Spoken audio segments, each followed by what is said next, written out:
ترکی میں قرآن پاک کی توہین کرنے پر عذاب الہی کا اچانک نزول کیسے ہوا؟ ترکی میں گزشتہ سال اگست میں آنے والے زلزلے کے حوالے سے بعض ترکی اخبارات میں شائع ہونے والے واقعات انتہائی عبرتناک ہیں۔ تفصیلات کے مطابق ترکی کی بحریہ کے کسی اڈے میں جو ساحل سمندر سے بالکل متصل تھا، رقص و سرور کی ایک مجلس منعقد ہوئی جس کے شرکاء 3000 کے لگ بھگ تھے۔ وہاں ناچنے اور گانے والیوں کی ایک بہت بڑی تعداد نے شرکت کی اور شراب و کباب کی خوب محفل جمی۔ ایک فنکشن کے لیے اسرائیل سے خصوصی طور پر یہودی ناچنے اور گانے والی لڑکیاں درآمد کی گئیں جو انتہائی بے حیا تھیں۔ فنکشن میں 30 سے زائد ترکی جرنیل شریک تھے۔ بتایا جاتا ہے کہ اس وقت جب کہ انتہائی بے حیائی اور فحش مناظر پر مبنی مجلس جاری تھی کہ ایک ترکی جرنل نے کیپٹن کے ذریعے قرآن کریم کا ایک نسخہ منگوایا اور اس سے پڑھنے کو کہا۔ جب اس نے پڑھا تو اس سے اس کی تفسیر پوچھی تو اس نے لا علمی کا اظہار کیا۔ اس کے بعد مذکورہ جرنل نے قرآن کریم کے نسخے کو لے لیا اور پھاڑ کر ناچتے ہوئے یہودی اور ترکی لڑکیوں کے پاؤں کے نیچے ڈال دیا۔ ساتھ یہ بھی کہا کہ اس قرآن کو نازل کرنے والا کہاں ہے، حالانکہ اس میں یہ بھی ہے کہ ہم نے اس قرآن کو نازل کیا اور ہم ہی اس کی حفاظت کرنے والے ہیں۔ اس قرآن کو اتارنے والا کہاں ہے جو اس کی حفاظت اور اس کا دفاع کرے گا؟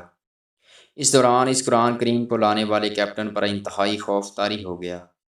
اچانک وہ تیزی سے بحری اڈے سے باہر آ گیا۔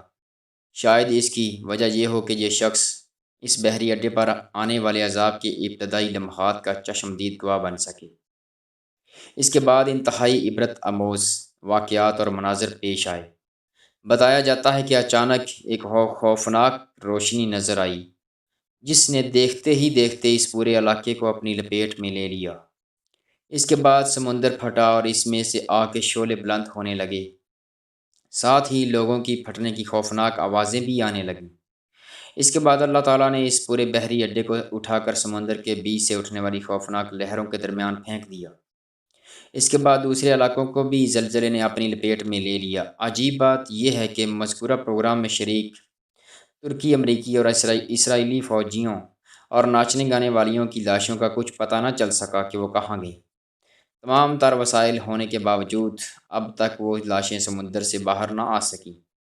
قرآن کریم کی بے حرمتی کر کے ان لوگوں نے اللہ تعالیٰ کی غیرت کو للکارا تو اللہ تعالیٰ نے انتقام لے لیا۔ ہے کوئی نصیحت حاصل کرنے والا؟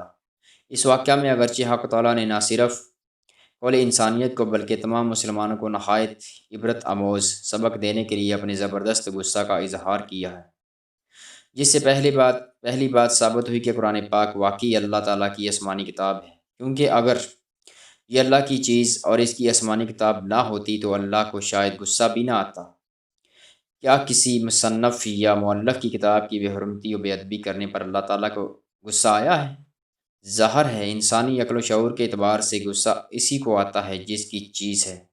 یہ بات نہیں کہ چیز کسی کی خراب و برباد ہو مگر اس پر غصہ کسی اور کو آئے۔